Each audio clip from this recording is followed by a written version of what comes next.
I could feel every pair of eyes in the Riverside Memorial Funeral Directors Association conference room burning into me the moment I walked through those heavy oak doors.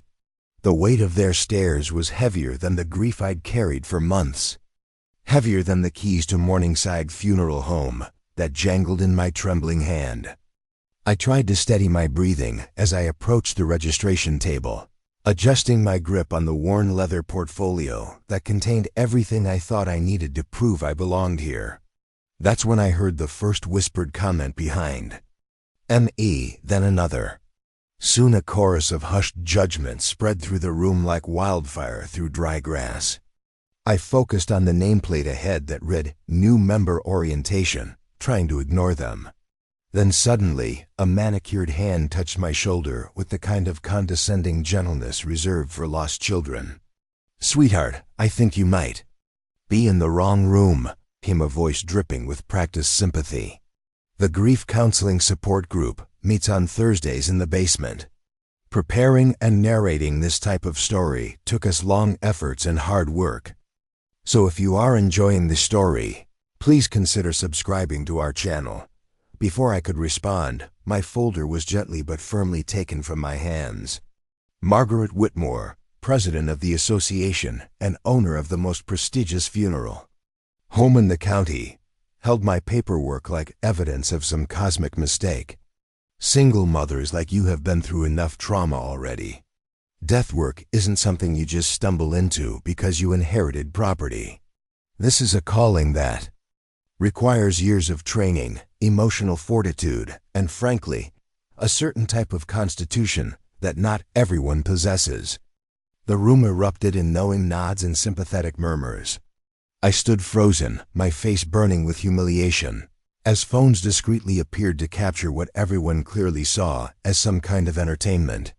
One woman in expensive black suit whispered loudly enough for half the room to hear, "Someone should have screened the applications better. This poor thing doesn't realize what she's gotten herself into." Through my embarrassment, I noticed something most of them missed. My hands remained steady despite everything, marked with small scars that had nothing to do with kitchen accidents or household mishaps. On my finger sat a simple gold band that most civilians wouldn't recognize, but anyone who'd worked with military families would know immediately.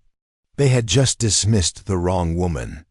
I wonder how many of you watching this have ever been completely underestimated, written off before you even had a chance to speak. That feeling cuts deeper than any physical wound, but sometimes being underestimated becomes your most powerful weapon. When you're ready to show them exactly who they're dealing with. My name is Sarah Rodriguez, 34 years old, single mother. To my incredible 15-year-old daughter Maya, we'd arrived in Millbrook, Pennsylvania just 8 months ago, leaving behind our life in Colorado Springs where too many memories waited around every corner like landmines. I'd taken a job as a night shift supervisor at the local Amazon warehouse, a position that paid the bills and gave me daylight hours to help Maya adjust to her new school. Nobody at work knew about my past. Nobody in our modest duplex on Elm Street asked many questions about the woman who kept her lawn trimmed and always volunteered for neighborhood watch duty. I had become an expert at blending in, at being just Sarah, the warehouse worker, Sarah the quiet neighbor, Sarah the devoted mother who drove a 10-year-old Toyota Camry and shopped the clearance racks at Target every other Friday. Our duplex wasn't much to look at, but it had a small garden where I could work with my hands in the evening soil, while Maya practiced violin on our second-hand keyboard.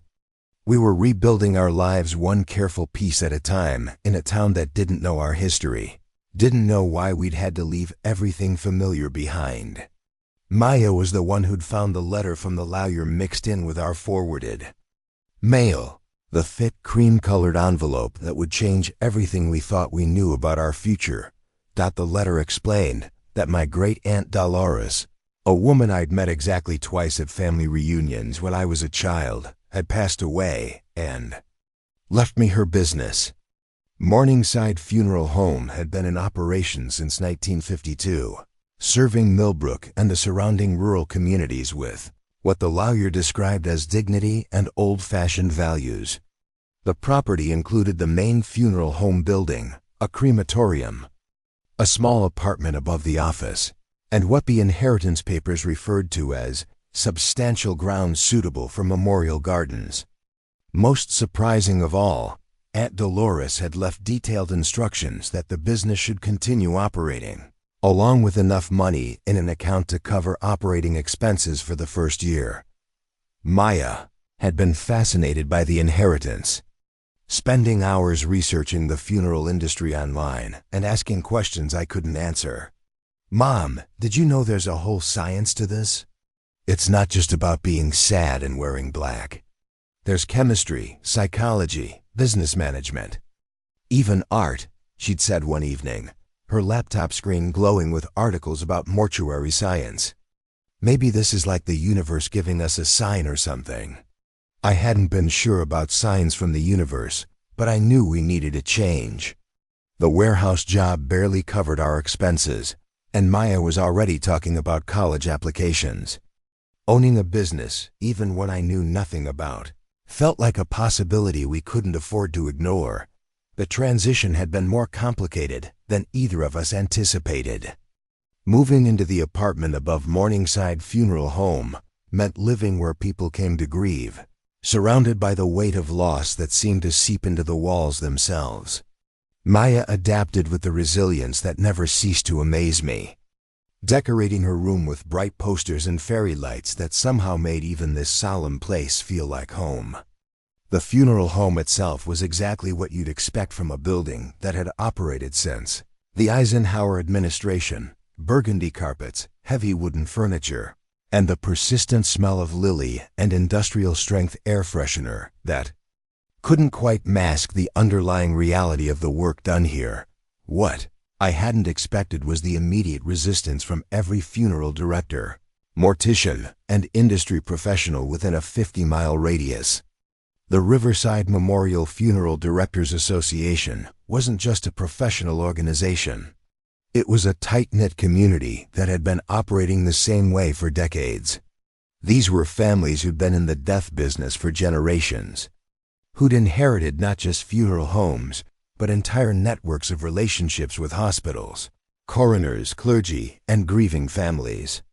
They saw Morningside as a disruption to their established order, and me as an interloper who'd won some kind of macabre lottery. The phone calls had started within a week of our arrival. Margaret Whitmore herself had been the first to reach out, her voice carrying the kind of authority that comes from 40 years of managing other people's worst days. "Sarah dear, I understand you've inherited Dolores's place. What a shock that must have been for you," she'd said with practiced sympathy. "I knew your aunt quite well, wonderful woman, very set in her ways. I'm sure she meant well leaving you the property, but running a funeral home requires specialized knowledge that takes years to develop. I'd be happy to discuss purchasing the business from you at a fair price, save you the trouble of trying to figure out something so complicated." When I'd politely declined her offer, explaining that I wanted to learn the business and continue Aunt Dolores's legacy, the tone of subsequent calls had shifted noticeably. Other funeral directors began reaching out with similar offers, each conversation beginning with condolences and ending with increasingly urgent warnings about the complexities of death care. "It's not just about being compassionate," explained Robert Chun from Chun Family Mortuary. "There are state regulations, health department requirements, relationships with medical examiners that take decades to establish.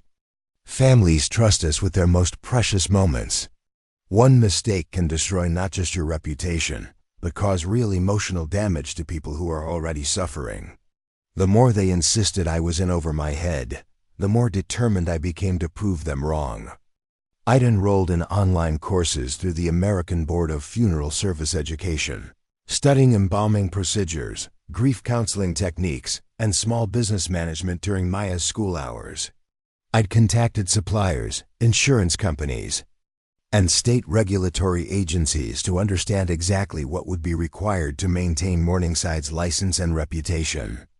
Most importantly, I'd spent hours in the embalming room and preparation areas, familiarizing myself with equipment and procedures that most people couldn't stomach thinking about, let alone performing. What none of them realized was that I'd spent years working with death in ways they couldn't imagine. The scars on my hands weren't from accidents. They were from field medicine performed under impossible conditions, from carrying wounded soldiers to safety, from making life and death decisions when there was no time for doubt or hesitation. The steady hands that they assumed would tremble at the sight of a corpse had performed emergency surgery in bombed-out buildings, had closed the eyes of friends who didn't make it home, had written letters to families explaining how their children had died serving their country.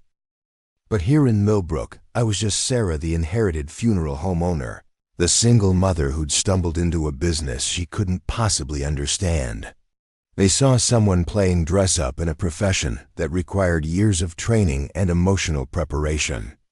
They couldn't see past their assumptions to recognize someone who'd been intimately acquainted with death and trauma long before she'd ever heard of Morningside Funeral Home. The morning of the association meeting, I'd spent extra time getting ready, choosing a conservative black dress and minimal jewelry that I hoped would help me blend in with the other professionals.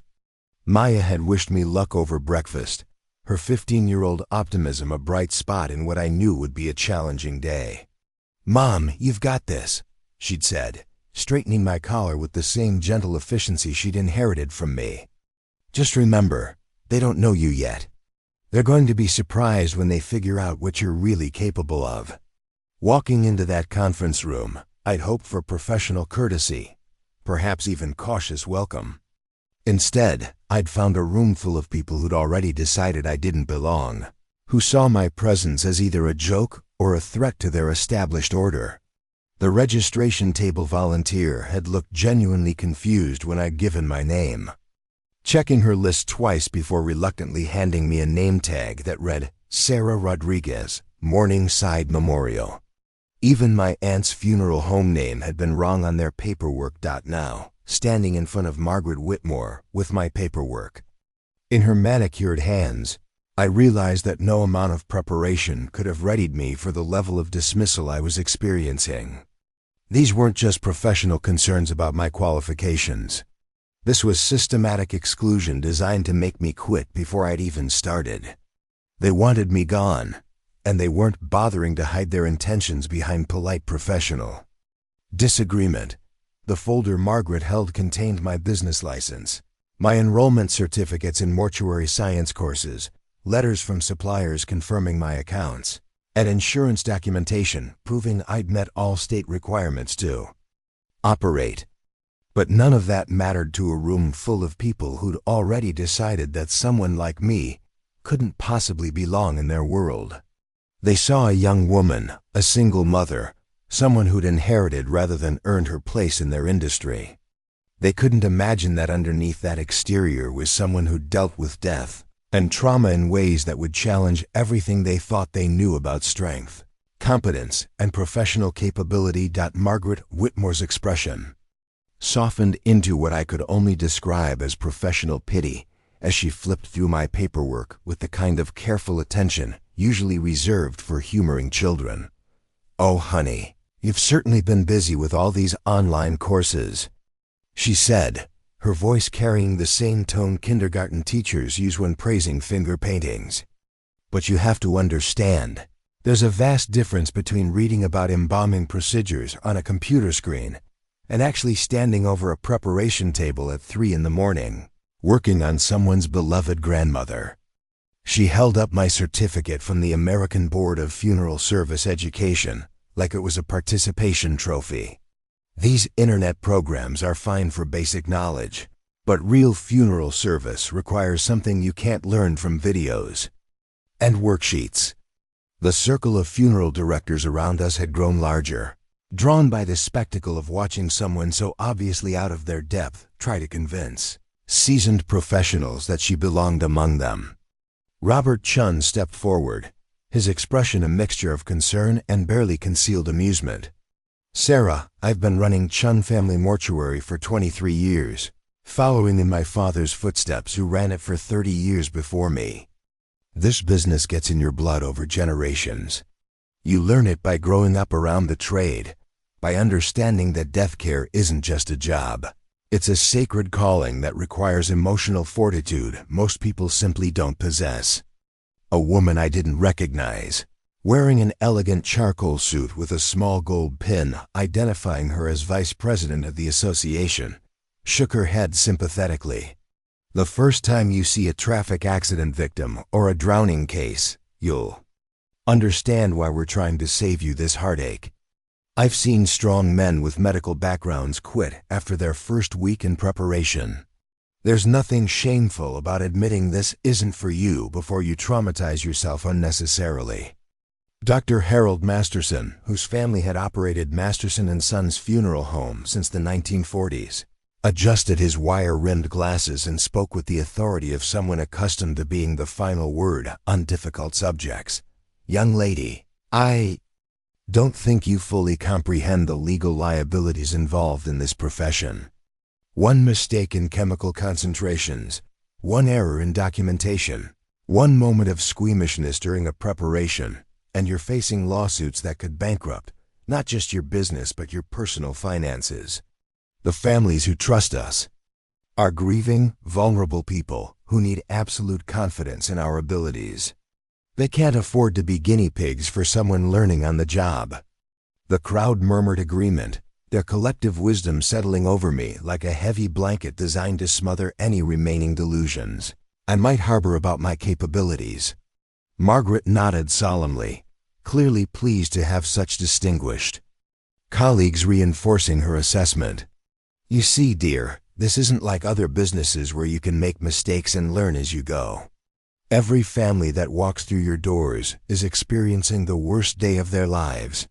They need professionals who've dedicated decades to perfecting their craft, not well-meaning amateurs trying to figure things out through trial and error."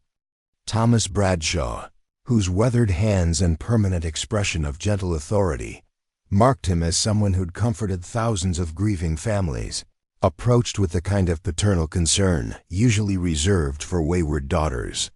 "Sarah, I knew your Aunt Dolores for over 30 years. Wonderful woman, heart of gold, but she was old school in ways that might not translate well to someone of your generation.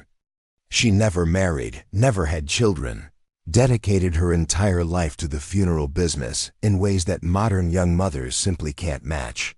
The hours alone would be impossible for someone trying to raise a teenager." This comment sparked a new wave of concerned observations from the assembled professionals. "Funeral directors don't work 9-to-5 schedules," explained Linda Morrison, whose Morrison Family Services handled most of the rural communities surrounding Millbrook. "Families don't die on convenient schedules. You'll get calls at midnight, on Christmas morning, during your daughter's school plays. This business demands everything from you, and frankly, it's not fair to a child to have a mother whose attention is constantly divided between family responsibilities and death care." Dr. Patricia Williams, the only other woman in the immediate circle and apparently someone whose opinion carried particular weight, stepped closer with the kind of gentle firmness that suggested years of experience delivering difficult news. "Sweetheart, I started in this business 40 years ago when women welcome in funeral service at all. I fought battles you can't imagine just to be taken seriously as a female funeral director. But I earned my place by working twice as hard as any man, by proving myself in ways that took decades of sacrifice. You can't just walk into this profession because you inherited property. The families we serve deserve better than someone trying to learn on their dime."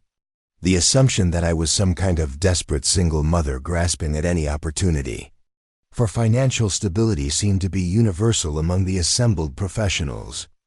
George Patterson, whose Patterson Memorial Chapel specialized in military funerals, shook his head with the kind of resigned disappointment usually reserved for watching someone make terrible life choices. "Look, I understand times are tough. For families like yours, single mothers face financial pressures that would challenge anyone. But trying to run a funeral home without proper training isn't the answer to money problems. It's a recipe for disaster that'll hurt your family more than it helps. This patronizing concern for my imagined financial desperation triggered a new round of well-meaning advice about more appropriate career paths for someone in my situation. "Have you considered medical office administration?" suggested Joyce Hamilton, whose voice carried the kind of enthusiasm people use when proposing obviously inferior alternatives. "The skills transfer beautifully from warehouse work, and the hours are much more family-friendly. Plus, you'd still be helping people during difficult times, just without the legal liabilities and emotional trauma of death care." Margaret seized on this suggestion with obvious relief, as if we'd finally found a reasonable solution to the problem of my inappropriate ambitions. "That's brilliant, Joyce. Sarah, I have connections at several medical practices in the area. Administrative work pays well, offers excellent benefits, and would give you the stability your daughter needs during her crucial teenage years. Much more sensible than trying to learn a profession that honestly takes most people decades to master properly." The conversation had shifted from questioning my qualifications to actively planning my exit from the funeral industry, as if my participation in this career change discussion was purely optional. Dr. Masterson pulled out his phone and began scrolling through contacts with the efficiency of someone solving a problem. "I know the office manager at Millbrook Family Medicine. They're always looking for reliable administrative staff, and they'd probably appreciate someone with your work ethic from the warehouse job. Much more appropriate for someone with a teenager." At home, Robert Chun nodded approvingly, clearly pleased with this turn toward practical solutions. "The funeral business isn't going anywhere, Sarah. These families have been working with established funeral homes for generations. Their grandparents used our services, their parents used our services, and they'll continue using our services. There's really no room for new competition, especially from someone without the proper background and training." This casual dismissal of any possibility that I might actually succeed in the funeral industry revealed something important about how these professionals viewed their field.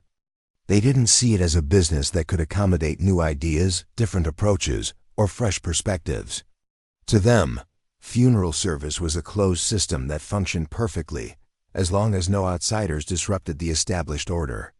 They genuinely couldn't imagine that someone like me might bring valuable skills or insights that could benefit grieving families. Linda Morrison seemed particularly concerned about the impact my inevitable failure would have on the broader funeral industry's reputation. "When someone without proper training attempts funeral service and fails spectacularly, it reflects poorly on all of us. Families start questioning whether funeral directors in general know what they're doing. It damages the trust that's taken generations to build in communities like Millbrook." The implied threat was clear. My presence in their industry wasn't just inappropriate, it was actively harmful to their collective professional standing. They saw me as a contaminating influence that needed to be contained before I could damage relationships they'd spent decades cultivating with families, clergy, and medical professionals throughout the region. Thomas Bradshaw's expression grew more serious as he contemplated the potential consequences of my stubborn refusal to accept their guidance. "Sarah, I'm going to be very direct with you because I think you need to hear this. Your Aunt Dolores was respected in this community because she understood her place in the natural order of things. She never tried to compete with the established funeral homes. She handled the cases that nobody else wanted, the difficult families, the unusual circumstances. She knew her role and stayed in her lane." This revelation about Aunt Dolores's actual position in the local funeral industry hierarchy was clearly meant to adjust my expectations about Morningside's place in the market. According to these professionals, I hadn't inherited a legitimate funeral business so much as a charity operation that handled whatever cases the real funeral homes didn't want to deal with. They expected me to accept this subordinate role. Gratefully, To understand that Morningside would never be considered an equal competitor to their established enterprises. Dr. Williams leaned closer, her voice taking on the kind of confidential tone used for sharing insider information. Dolores was a sweet woman, but she never really understood the business side of funeral service. She charged barely enough to cover her costs, took cases from families who couldn't afford proper funeral services, and generally operated more like a community service than a legitimate business. That's not sustainable for someone with a child to support and a future to secure. The circle of professionals nodded solemnly, as if this confirmed everything they'd suspected about both my aunt's operation and my own prospects for success. They'd categorized Morningside as the funeral home equivalent of a discount store, suitable for families who couldn't afford the quality services provided by more established competitors. In their minds, this meant I should be grateful for whatever scraps of business they might occasionally send my way, rather than presuming to compete for the same clientele. Margaret Whitmore glanced at her expensive watch with the kind of subtle impatience that suggested she'd spent enough time on this charitable intervention. "Sarah, we really do need to move forward with the actual association business. These meetings are for licensed funeral directors to discuss industry matters that require professional expertise. Perhaps you could observe from the back of the room, see how we handle the administrative aspects of the business. It might give you some insight into what you're really getting yourself into." The dismissal was complete and devastating. They'd moved from questioning my qualifications to planning my alternative career path, to finally excluding me from their professional gathering entirely. I was welcome to watch from the sidelines like a curious spectator, but my actual participation in industry discussions was clearly considered inappropriate, given my lack of proper credentials and training. The suggestion that I observe from the back of the room, like some kind of funeral industry tourist, was delivered with such practiced condescension that several association members chuckled openly. Margaret Whitmore's smile remained perfectly professional, but her eyes held the satisfaction of someone who'd successfully put an unruly subordinate back in their proper place. "I'm sure watching our proceedings will be quite educational for you, dear. You'll get a sense of the complex regulatory discussions and business strategies that require years of experience to truly understand." But before I could respond to this gracious offer to become a spectator at my own professional exclusion, Dr. Harold Masterson raised his hand with the dramatic flair of someone out to share particularly amusing gossip. "Actually, Margaret, before we proceed with regular business, I think everyone would be interested to hear about some recent developments regarding Morningside." His voice carried the kind of anticipatory pleasure that suggested he was about to deliver entertainment rather than routine information. The assembled funeral directors turned their attention toward him with the eager interest of people sensing scandal or drama.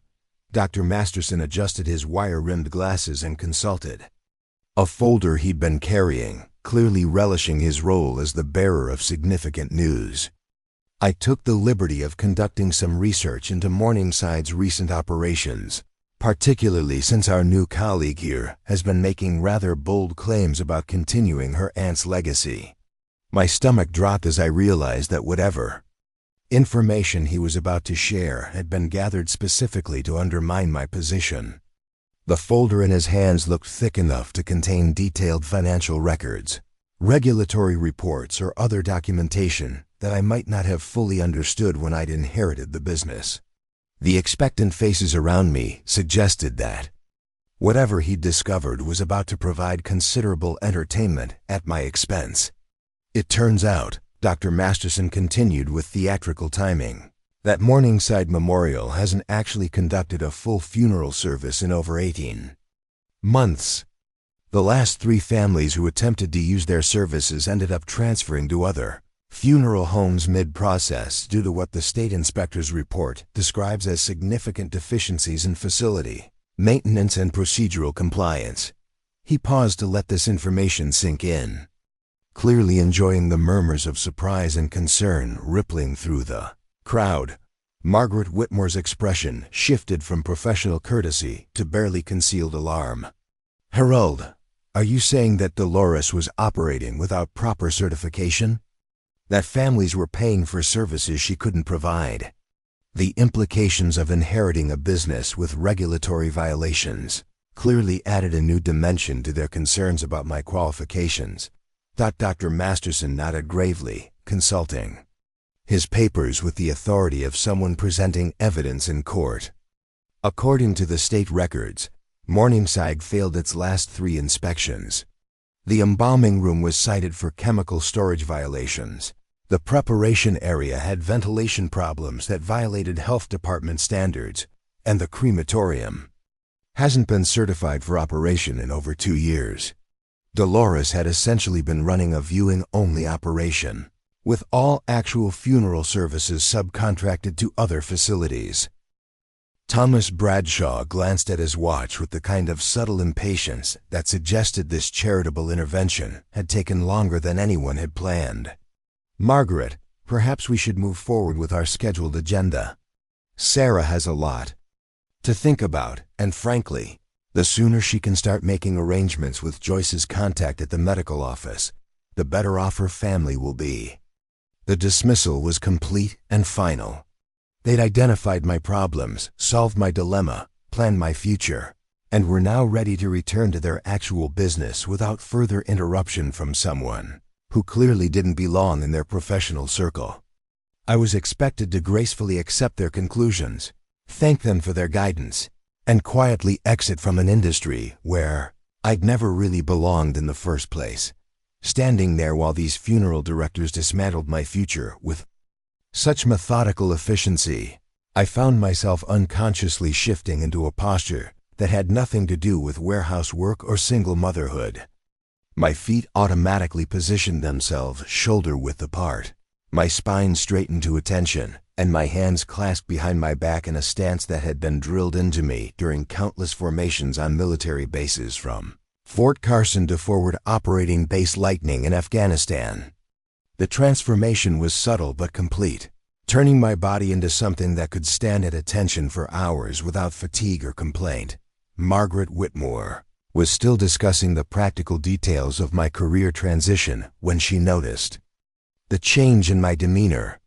Her voice trailed off mid-sentence as she registered something different about the woman standing before her, though she couldn't quite identify what had shifted.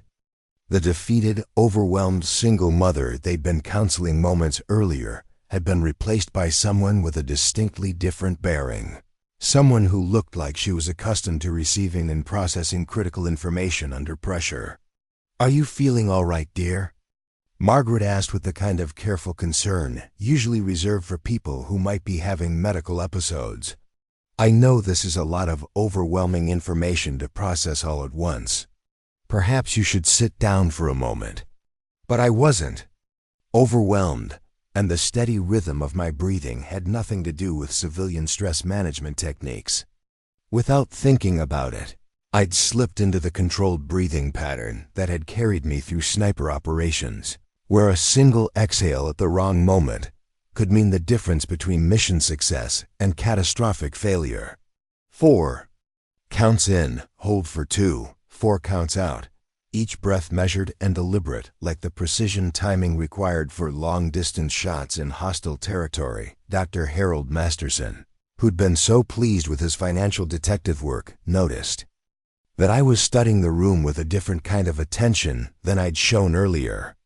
My eyes moved systematically from person to person, cataloging exits, identifying potential threats, and assessing the strategic positioning of everyone present. It was the kind of automatic tactical assessment that becomes second nature after enough deployments in environments where situational awareness can be a matter of life and death.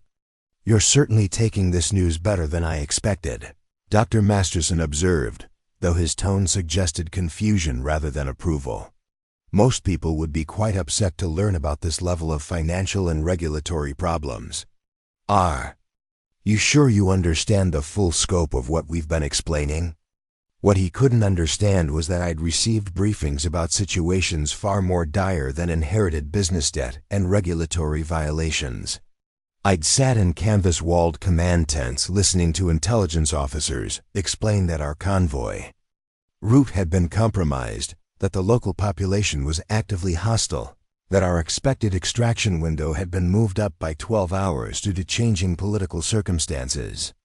Compared to planning operations where miscalculation meant soldiers didn't come home, the complexities of funeral home regulation felt manageable rather than overwhelming. Robert Chun stepped closer, clearly puzzled by my lack of visible distress at their revelations. As he moved within arm's reach, I found myself automatically calculating angles of approach, identifying potential pressure points, and estimating the force required to neutralize a threat. The assessment was purely reflexive, a legacy of training that had kept me alive in situations where hesitation was fatal, but it resulted in a kind of alert stillness that civilian observers found unsettling without understanding why. "Sarah, you seem remarkably calm about potentially losing everything you've inherited," Robert said, his voice carrying a note of suspicion. "Most people in your situation would be asking questions, demanding to see documentation, or at least showing some emotional reaction to this kind of devastating news. But I'd learned long ago that emotional reactions were luxuries that could get people killed in situations that required clear thinking and precise action. The muscle memory of maintaining operational composure under extreme stress had become so deeply ingrained that I couldn't simply turn it off when faced with civilian challenges. My hands remained steady not because I was unaffected by their revelations, but because steadiness under pressure had been literally beaten into me through years of training that most of these people couldn't imagine. Linda Morrison approached from my left side, and I tracked her movement with the kind of peripheral awareness that comes from operating in environments where threats can emerge from any direction without warning. She noticed my head turn slightly to maintain visual contact, a movement so subtle that most people wouldn't register it consciously, but precise enough to suggest training in personal security or close protection work. "You have excellent spatial awareness," Linda commented, though she clearly didn't understand the implications of what she'd observed. "Do you have experience in security work? Some kind of law enforcement background, perhaps?" The question hung in the air with more significance than she realized. Several association members turned their attention toward me with renewed interest, clearly wondering if there might be aspects of my background they hadn't considered. But before I could respond, Thomas Bradshaw inadvertently provided a distraction that revealed even more about capabilities I'd been trying to keep hidden. "Sarah, would you mind helping me move this table?" Thomas asked, gesturing toward a heavy conference table that needed to be repositioned for their upcoming presentation. "It's heavier than it looks, and my back isn't what it used to be." Without thinking, I assessed the table's weight distribution, identified the optimal lifting points, and moved toward it with the kind of efficient purposefulness that comes from years of handling equipment under field conditions.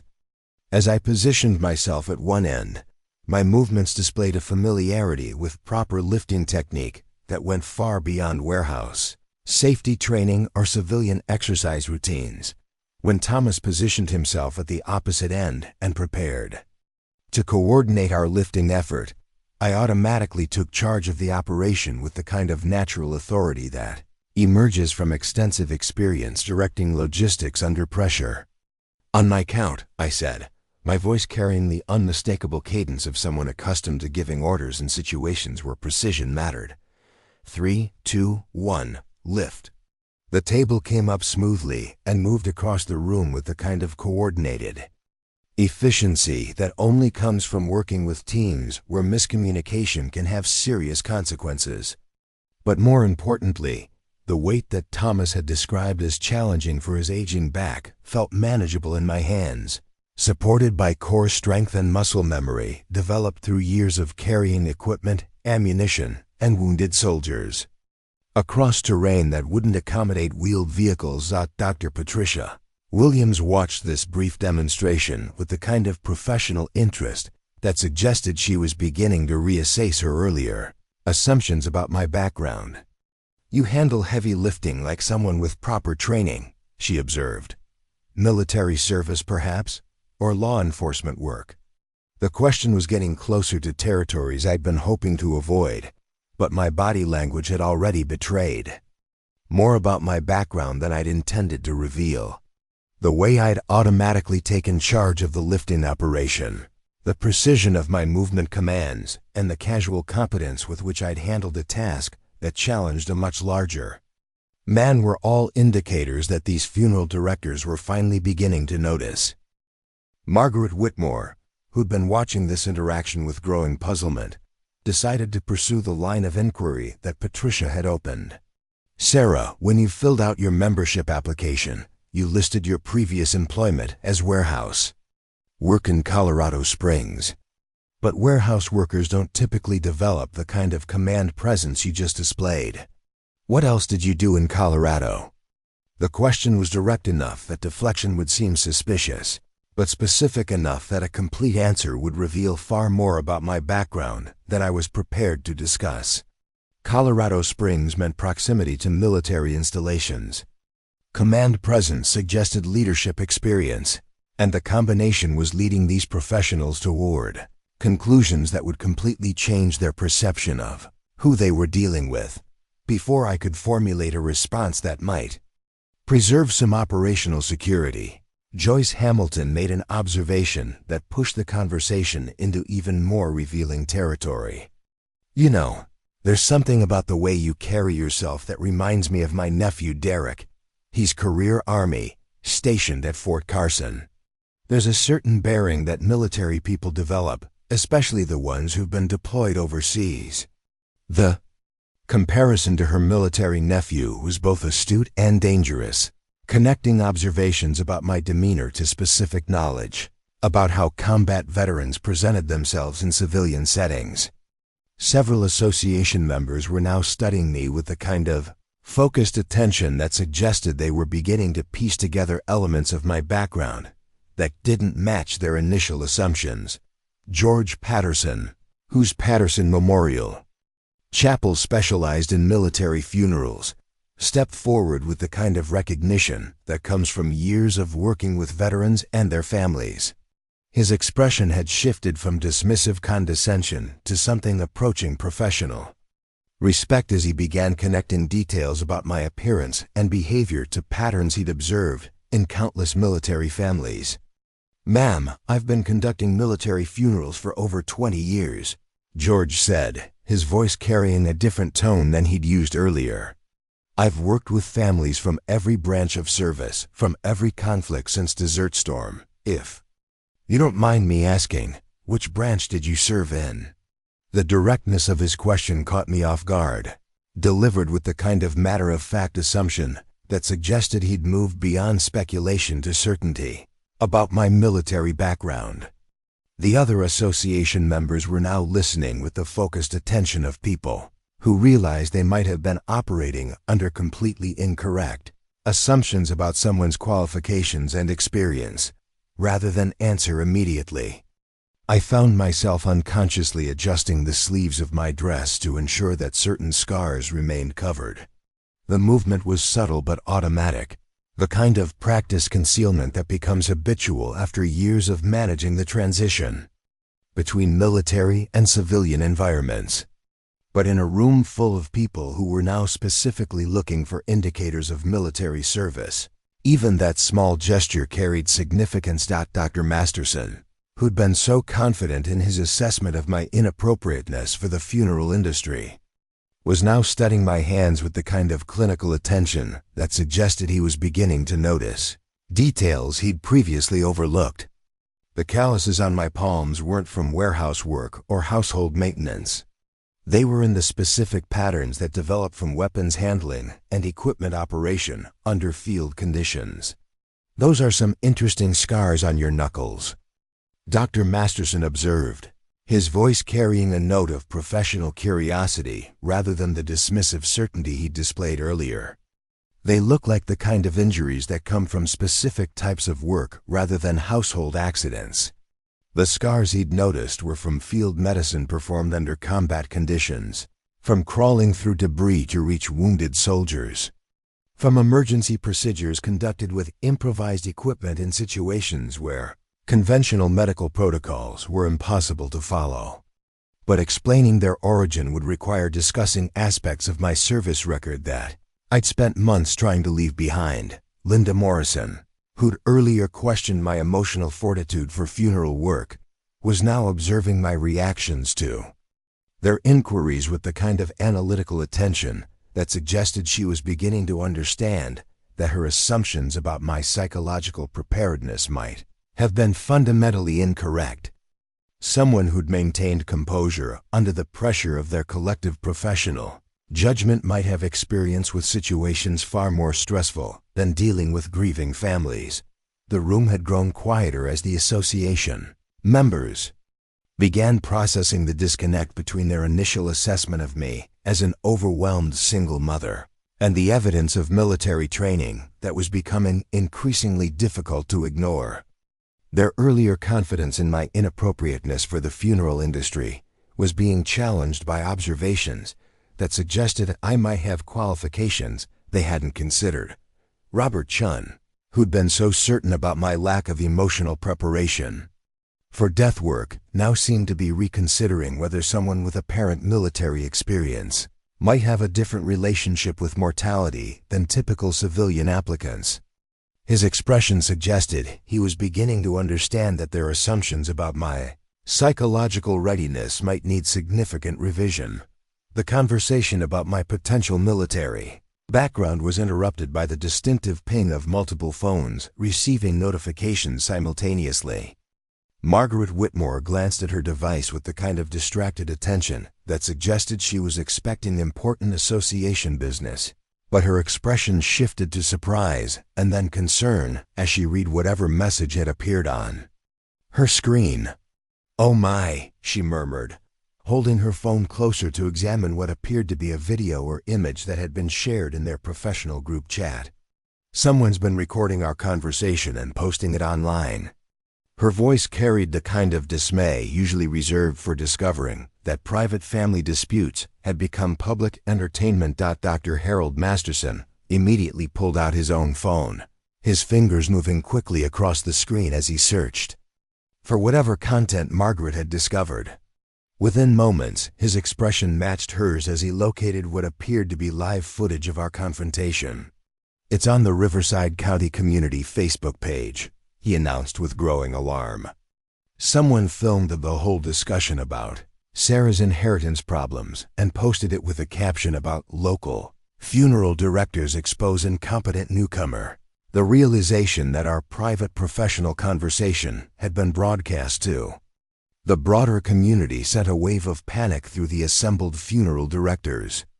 These were people whose reputations depended on maintaining dignity and discretion in all their professional interactions, and the thought of being portrayed as ganging up on a struggling single mother was clearly causing considerable distress. Robert Chun was frantically scrolling through his social media feeds, his face growing paler as he discovered additional posts related to the incident. "It's spreading beyond the local page," he reported with mounting concern. Someone shared it to the Pennsylvania Small Business Support Group, and it's getting comments from people all over the state. The caption says, "Watch established funeral directors humiliate woman trying to start new business." The viral nature of the content was becoming apparent as more phones began buzzing with notifications. Joyce Hamilton looked horrified as she read the comments appearing in real time beneath the shared video. "People are calling us funeral home bullies and small-town good old boys trying to crush competition," she said, her voice barely above a whisper. Someone started a hashtag called #SupportSAHS Funeral Home, and it's already being used hundreds of times. Linda Morrison discovered that the story had jumped platforms when her daughter texted her a link to a TikTok video that had been created using audio from the Facebook post. The TikTok version has over 50,000 views already, she announced with the kind of shocked disbelief usually reserved for natural disasters. Someone put our conversation over images of male-dominated industries and titled it, "When Old Boys Try to Keep Women Out." The speed with which our professional dispute had transformed into a viral social media phenomenon was staggering. Within what appeared to be less than an hour, a private conversation about funeral industry qualifications had become a symbol of workplace discrimination and small-town politics for thousands of people who'd never heard of Millbrook, Pennsylvania, or Morningside Funeral Home. Dr. Patricia Williams discovered that the story had reached even more concerning territory when she found it discussed on a popular podcast about entrepreneurship and small business challenges. The Women in Business podcast just did a 12-minute segment about our conversation, she reported with growing horror. They're calling it an example of systemic barriers that women face when trying to enter male-dominated industries. Thomas Bradshaw, whose family had built their reputation on discretion and professional dignity over multiple generations, looked genuinely distressed as he discovered that local news outlets were beginning to pick up the story. Channel 8 News just posted an article on their website asking for comment about alleged discrimination at local funeral directors' meeting. He announced, "They want statements from all of us about our treatment of female business owner, the transformation of their protective professional intervention into a public relations catastrophe was happening faster than anyone could process." George Patterson found that his military funeral specialty was being specifically mentioned in social media. Posts that questioned whether someone who claimed to support veterans would treat a female business owner with such obvious disrespect. There's a post in the Veterans Family Support Group asking if I would treat a military widow the same way I treated you, George said, his voice heavy with implications he was only beginning to understand. They're wondering whether funeral directors who serve military families can be trusted to show proper respect to women who might be veterans themselves. The suggestion that I might be a veteran rather than simply an unqualified civilian was beginning to surface in the online commentary, adding another layer of complexity to the viral narrative. Margaret Whitmore discovered comments speculating about my background and questioning whether the funeral directors had bothered to investigate my qualifications before dismissing my capabilities.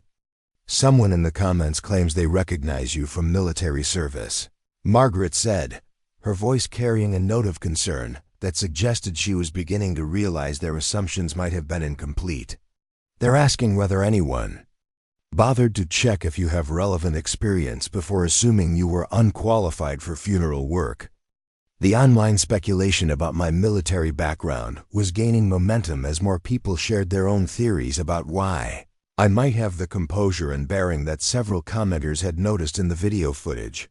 Dr. Masterson found a thread specifically devoted to analyzing body language and behavior, patterns that suggested professional training beyond warehouse work. There's an entire discussion about your posture and movement patterns, Dr. Masterson reported with growing unease. Multiple people with military backgrounds are saying you move like someone with combat experience. They're asking why funeral directors would dismiss someone who might have more experience with death and trauma than most civilians. Robert Chen discovered that the story had reached veterans advocacy groups when his brother-in-law, a retired Marine, sent him a link to a post in a military spouses support forum. The military community is starting to pay attention to this, Robert announced with obvious concern. They're treating it as potential discrimination against a veteran-owned business. The possibility that their treatment of me might be interpreted as disrespecting a veteran was clearly causing significant alarm among the funeral directors. Several of them had built their businesses partly on military funeral services, and the suggestion that they had shown disrespect to someone who might have served was potentially devastating to their professional reputations. Linda Morrison's phone rang with what appeared to be a call from a local journalist seeking comment on the developing story. She declined to answer, But the fact that media outlets were actively pursuing the story suggested that the viral social media attention was beginning to translate into more serious coverage. "We need to consider damage control," Margaret said, her voice carrying the kind of urgent authority that suggested she was beginning to understand the scope of the crisis they were facing. "If this story continues to grow, it could affect all of our businesses. People will remember this when they need funeral services." Joyce Hamilton discovered that the local medical practice where she'd hoped to place me in an administrative position had already seen the viral posts and was reconsidering their employment offer. Dr. Reynolds from Millbrook Family Medicine just texted me, she announced with obvious distress. "He's concerned about being associated with this controversy and thinks it might be better to postpone any hiring decisions until things settle down." The cascading professional consequences were beginning to affect not just the funeral directors' reputations, but their ability to maintain the relationships and business connections that sustained their operations. Thomas Bradshaw found that several clergy members had reached out with questions about the association's treatment of new members. Father Martinez from St. Catherine's just called asking whether the association has policies about supporting local businesswomen.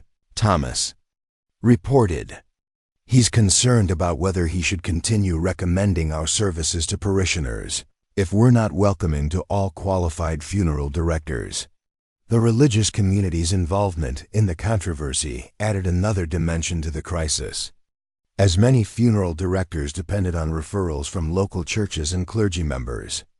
The suggestion that their treatment of me might be inconsistent with religious values of welcome and support was clearly causing significant concern. Dr. Patricia Williams discovered that the story had reached professional funeral industry publications when she received an email from the editor of Funeral Service Insider asking for comment on the incident. "The trade press is picking this up," she announced with growing alarm. "They want to discuss it as an example of how the industry handles diversity and inclusion issues." The prospect of negative coverage in industry publications was particularly concerning, as it could affect their professional standing beyond the local community.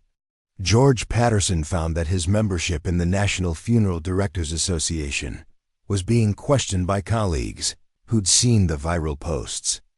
"My regional NFDA representative just called asking about the incident," George reported. "They're concerned about how this reflects on association members and whether additional sensitivity training might be needed for local chapters." The involvement of national professional organizations suggested that the story had reached a scale where it might have lasting consequences for their careers and professional affiliations. Robert Chun discovered that funeral supply companies were beginning to take notice when his sales representative sent him a message expressing concern about the negative publicity. "My casket supplier just reached out asking whether they should be concerned about their association with funeral homes involved in discrimination controversies," Robert announced. "They're worried about their own corporate image if they continue doing business with operations that get negative press coverage." The business implications were becoming clear as vendors and suppliers began distancing themselves from funeral homes associated with the viral controversy. Linda Morrison found that her insurance company had sent an automated message about reviewing policies for businesses involved in discrimination claims. "My professional liability insurer wants to schedule a call to discuss the incident," Linda reported with obvious concern. "They're treating this as a potential discrimination claim that could affect our coverage rates." The suggestion that insurance companies might consider the incident a liability risk added a financial dimension to the crisis that made the consequences feel immediate and concrete. Margaret Whitmore discovered that the local Chamber of Commerce had received complaints about the treatment of a new female business owner. "The Chamber president wants to meet with me tomorrow about the association's membership policies," Margaret announced. "They're concerned about whether local business organizations are supportive of women entrepreneurs." Just as the scale of the crisis was becoming fully apparent, My phone buzzed with a text message that made everything else fade into background noise. Maya had sent me a screenshot from her school's social media group chat, where my public humiliation had become entertainment for teenagers who should have been focused on homework and weekend plans. The message from my daughter was simple, but devastating. "Mom, kids at school are sharing videos of you getting yelled at by funeral people. They're making memes. Can you please come pick me up? I don't want to be here anymore." The image she'd sent showed my face in a moment of visible distress, overlaid with text that read, "When you inherit a business but forgot to inherit the skills." The casual cruelty of teenagers turning my professional struggles into social media content felt like a physical blow. But worse was knowing that Maya was experiencing secondary humiliation because of my decision to pursue this inheritance. Viral nature of the story had followed me into my daughter's world, transforming her proud mother's business venture into a source of teenage mockery that she'd have to endure every day at school. The protective barriers I'd tried to maintain between my professional challenges and Maya's social environment had been completely destroyed by the speed and reach of social media amplification. The text message from Maya hit me like incoming artillery, that sudden devastating impact that changes everything in an instant. My 15-year-old daughter, who had encouraged me to pursue this inheritance with such optimism and faith, was now hiding in a school bathroom because her classmates were turning her mother's professional humiliation into viral entertainment. The protective rage that surged through me was unlike anything I'd felt since leaving the military. A primal fury that had nothing to do with my own wounded pride and everything to do with someone threatening my child. I stared at the meme Maya had sent, seeing my own face frozen in a moment of vulnerability that some stranger had captured and weaponized for teenage amusement. The casual cruelty of it was breathtaking, but more devastating was the realization that my attempts to build a new life had instead exposed my daughter to the kind of public ridicule that would follow her through high school hallways and social media feeds for months to come. Every classroom, every lunch period, every social interaction would now carry the shadow of her mother's viral failure. The funeral directors around me were still frantically managing their own crisis, their phones buzzing with calls from reporters, insurance companies, and professional organizations demanding explanations for their treatment of a female business owner. But their concerns about reputation management and damage control suddenly felt distant and irrelevant compared to the knowledge that Maya was suffering because of choices I had made. Their worry about how this incident might affect their businesses paled beside the certainty that my daughter's teenage years had just been permanently altered by social media's appetite for spectacle. Margaret Whitmore was still coordinating with other association members about unified messaging strategies when she noticed that I had gone completely still. The anxious energy that had characterized our entire interaction had been replaced by something else entirely, a quality of absolute focus that made the air around me feel charged with potential energy. My breathing had become deeper and more controlled, shifting into the rhythm that had carried me through operations where split-second decisions meant the difference between mission success and catastrophic failure. "Sarah, are you all right?" Margaret asked, her voice carrying genuine concern as she registered the transformation in my demeanor.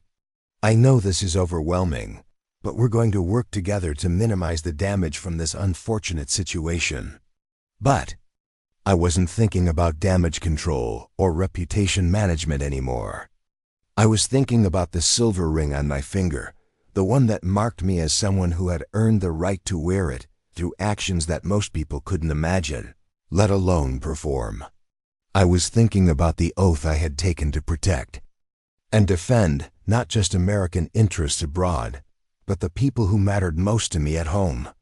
Maya was being hurt because I had allowed these people to define me by their assumptions, rather than demanding the respect that my service record had earned. The decision crystallized with the kind of absolute clarity that comes when all other options have been exhausted. I had spent 8 months trying to blend into civilian life, hiding my military background to avoid the questions and complications that came with explaining why a decorated combat veteran was working warehouse shifts and living in a duplex. I had accepted their condescension, absorbed their dismissal, and allowed them to categorize me as an unqualified single mother because maintaining my cover seemed more important than defending my capabilities. But cover was a luxury I could no longer afford when my daughter was paying the price for my deception. Maya had believed in me when I told her I could learn the funeral business, had defended my decision to pursue this inheritance, even when it meant leaving friends and familiar surroundings in Colorado. She deserved better than watching her mother accept humiliation from people who had no idea what real strength looked like, what actual qualifications meant, or what it took to earn respect in environments where mistakes cost lives. I reached into my purse with movements that had become automatic after years of tactical operations, my fingers finding the small leather wallet that contained documents I hadn't planned to use in civilian settings. The identification cards inside represented achievements that most people spend entire careers working toward, if they're fortunate enough to have careers that offer such opportunities at all. But more importantly, they represented proof that my qualifications went far beyond anything these funeral directors had imagined when they dismissed me as an inappropriate candidate for their profession. Dr. Harold Masterson noticed the change in my posture as I straightened to my full height, shifting from the slightly defensive stance I'd maintained throughout their intervention to something that belonged in military formation. The transformation was subtle but complete, involving muscle memory developed through thousands of hours of drill and ceremony, of standing inspection ready while superior officers examined every detail of uniform, bearing, and professional readiness. "Ma'am, you're seeing different somehow," Dr. Masterson observed, his voice carrying a note of uncertainty as he tried to identify what had changed about the woman they'd been counseling. "More composed than I would expect under these circumstances." The composure he noticed came from years of maintaining operational readiness in situations where emotional reaction could compromise mission security. I had learned to compartmentalize stress, fear, and anger in environments where such feelings were luxuries that could get people killed. The techniques that had kept me functional during sniper operations in hostile territory were more than adequate for managing the relatively minor challenge of correcting these people's misconceptions about my qualifications. Robert Chun stepped closer, clearly puzzled by the transformation he was witnessing. The anxious, overwhelmed single mother they had been trying to protect from her own poor judgment had been replaced by someone who looked like she was preparing to take charge of a situation rather than being managed by it.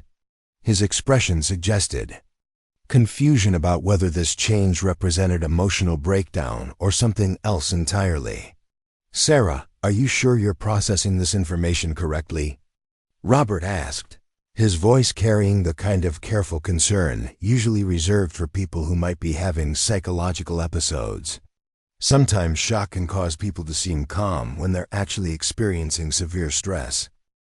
But this wasn't shock or psychological defense mechanism. This was the deliberate activation of training that had been designed to function under conditions far more stressful than anything civilian life typically offered. I had operated effectively while receiving incoming fire, while coordinating medical evacuations under enemy observation, while making life and death decisions with incomplete information and limited time. Managing a room full of funeral directors who had mistaken politeness for weakness was well within my operational parameters. Linda Morrison had been watching this transformation with growing unease, clearly sensing that something fundamental had shifted about the dynamic in the room. The person they had been collectively counseling about the impossibility of her situation no longer seemed to be seeking their guidance or accepting their assessment of her capabilities. Instead, she appeared to be evaluating them with the kind of analytical attention that suggested she was gathering intelligence rather than absorbing instruction. "You're looking at us differently," Linda observed, her voice carrying a note of concern that suggested she found this change unsettling. "Like you're assessing something. What are you thinking about right now?" What I was thinking about was operational planning, the systematic approach to problem solving that had been drilled into me through years of military training. These funeral directors had made assumptions about my background, capabilities, and qualifications based on incomplete information. They had constructed a narrative about my unsuitability for their profession without conducting proper reconnaissance about who they were actually dealing with. Their intelligence failure was about to be corrected in ways that would fundamentally alter their understanding of the situation. The leather wallet in my hands contained my military identification card, which would establish basic service credentials, but more importantly, it held documents that would provide context for exactly what kind of military service I had performed. Most civilians thought military experience meant basic training and following orders, unaware that some military occupational specialties required skills that transferred directly to civilian professions in ways they couldn't imagine. Joyce Hamilton noticed that I was holding something and moved closer with the kind of curious concern that suggested she was hoping to help me through what she interpreted as a difficult emotional moment. "What do you have there, Sarah? Is there something that might help us understand your situation better?" The question gave me the opening I needed to begin correcting their misconceptions in a systematic and professional manner. Rather than responding emotionally to their dismissal or trying to argue with their assumptions, I was going to provide documentation that would force them to reconsider everything they thought they knew about my qualifications for funeral service. Work. Thomas Bradshaw had been observing the entire interaction with the kind of professional attention that came from decades of reading people during their most vulnerable moments. His expression suggested that he was beginning to understand that something significant was about to happen, though he couldn't predict exactly what form that revelation might take. "Ma'am, I get the feeling you're about to tell us something important," Thomas said, his voice carrying the respectful attention that suggested he was finally prepared to listen rather than simply manage my emotional response to their collective wisdom. Dr. Patricia Williams had apparently reached a similar conclusion, stepping closer with the kind of focused attention that suggested she was ready to reassess her earlier assumptions about my background and capabilities. "Sarah, I think we may have gotten off on the wrong foot here. If there's information about your experience that we should know, now would be the time to share it." The invitation to provide information about my background was exactly what I needed to begin the process of educational correction that these people required. They had spent the entire morning making assumptions about my qualifications based on their preconceptions about single mothers, warehouse workers, and women who inherited businesses they supposedly couldn't handle. Those assumptions were about to be systematically dismantled through the presentation of facts they hadn't bothered to investigate. George Patterson, whose military funeral expertise had given him some insight into veteran affairs, was watching with the kind of attention that suggested he suspected the revelation might be military-related. His expression indicated growing curiosity about whether his earlier speculation about my service background might be more accurate than he'd initially thought. "Ma'am, if you served, that would certainly change how we think about your qualifications for this work," George said carefully. "Military personnel often have experience with situations that transfer well to funeral service, particularly when it comes to dealing with traumatic death and supporting grieving families. The acknowledgement that military experience might be relevant to funeral work was the first indication that these professionals were capable of recognizing qualifications beyond their traditional pathway into the industry." But George's comment about military personnel having some relevant experience suggested he still had no idea about the specific nature of my service record or the extent to which my background might exceed their own qualifications. Margaret Whitmore was clearly struggling to reconcile the composed controlled person standing before her with the overwhelmed inheritance recipient she thought she'd been counseling. "Sarah, I think we all feel like we might have misunderstood something about your situation. Would you be willing to help us understand what we've missed?" The question represented a complete reversal from their earlier certainty about my inappropriateness for the funeral industry. Instead of explaining why I didn't belong in their profession, they were now asking me to educate them about qualifications they had failed to recognize. The shift from dismissive authority to curious deference indicated that their confidence in their initial assessment had been shaken by observations they couldn't quite explain. But before I revealed information that would transform their understanding of who they were dealing with, I wanted them to understand exactly what was at stake. Maya's humiliation, my daughter's suffering, the viral mockery that would follow her through her teenage years, all of it stemmed from their assumption that they could dismiss me without consequences, that my qualifications were so obviously inadequate that public ridicule was appropriate professional behavior. The silver ring on my finger caught the afternoon light streaming through the conference room windows, its simple design concealing significance that none of these civilian funeral directors would recognize without explanation. But explanation was exactly what they were about to receive, along with documentation that would prove their assessment of my capabilities had been not just wrong, but spectacularly, professionally, and publicly incorrect in ways that would haunt their own reputations far longer than my viral humiliation would affect mine. I opened the leather wallet with movements that had been practiced thousands of times in situations where fumbling with identification could compromise operational security. The documents inside were arranged in the precise order that military protocol demanded, each card positioned exactly where muscle memory expected to find it. My fingers moved to the correct slot without hesitation, extracting a military identification card that would begin the process of correcting these people's fundamental misunderstanding of who they were dealing with. The card I placed on the conference table carried the distinctive formatting and security features that marked it as genuine Department of Defense identification. But more importantly, it displayed rank insignia and service designations that would mean nothing to most civilians, but everything to anyone who understood military organizational structure and the qualifications required for specific occupational specialties. "Staff Sergeant Sarah Rodriguez, United States Army," I said, my voice carrying the crisp articulation that had been drilled into me through years of radio communications where unclear speech could result in friendly fire incidents or failed operations. Military Occupational Specialty 92M, Mortuary Affairs Specialist, with additional certification in 68W Combat Medic Operations. The silence that followed my identification was immediate and complete, broken only by the distant sound of traffic outside the conference room windows.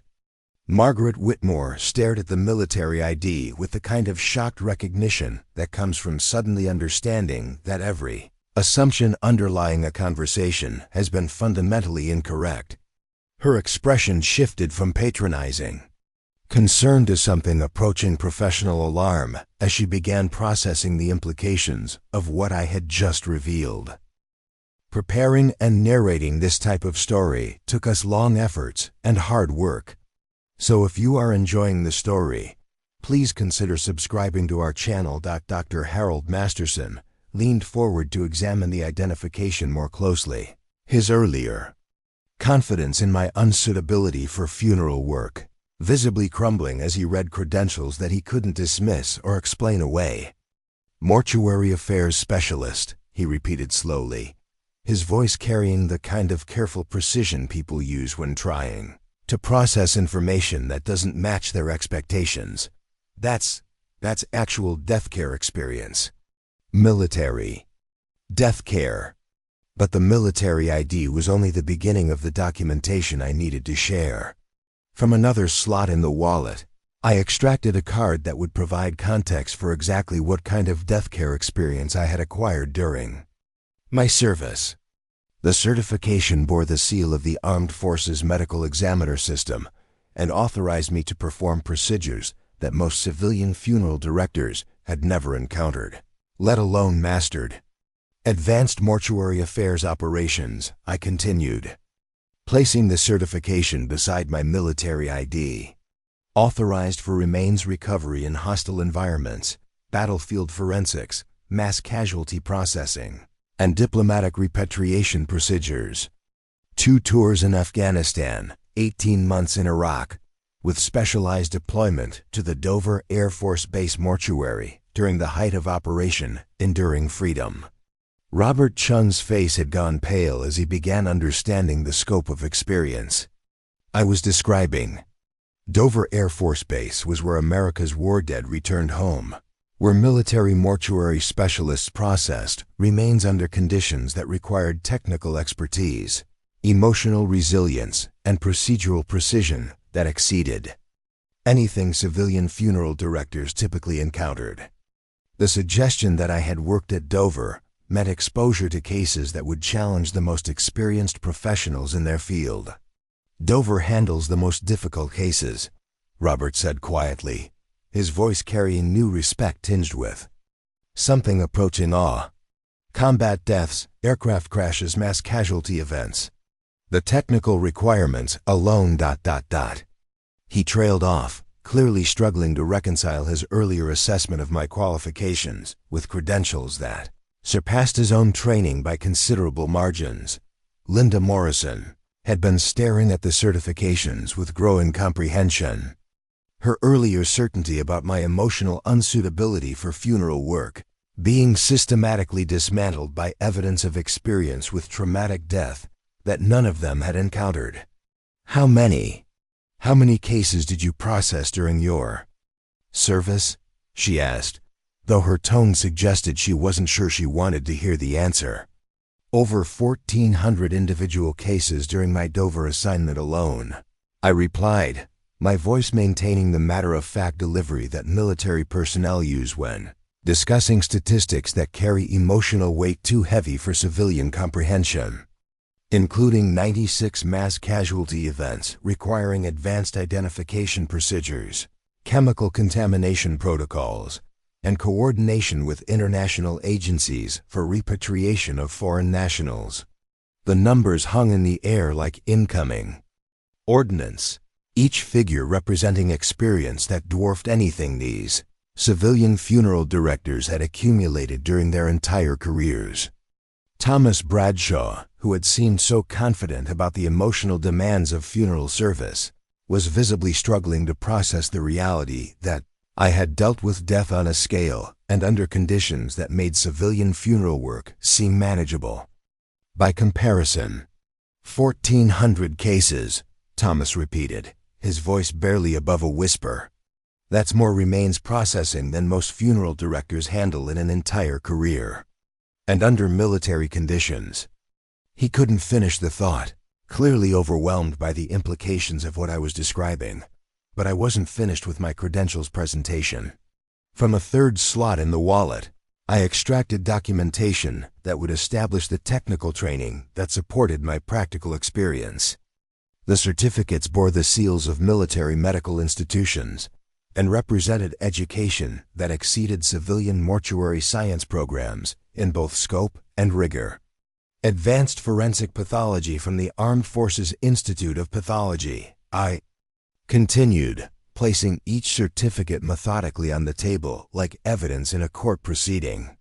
Hazardous materials handling for chemical and biological contamination. International Diplomatic Protocol for Repatriation Services, and Mass Casualty Incident Management, certified by the Federal Emergency Management Agency. Dr. Patricia Williams, who had questioned my emotional preparation for dealing with grieving families, was now examining certifications that proved I had been trained to handle situations that would overwhelm most mental health professionals, let alone funeral directors.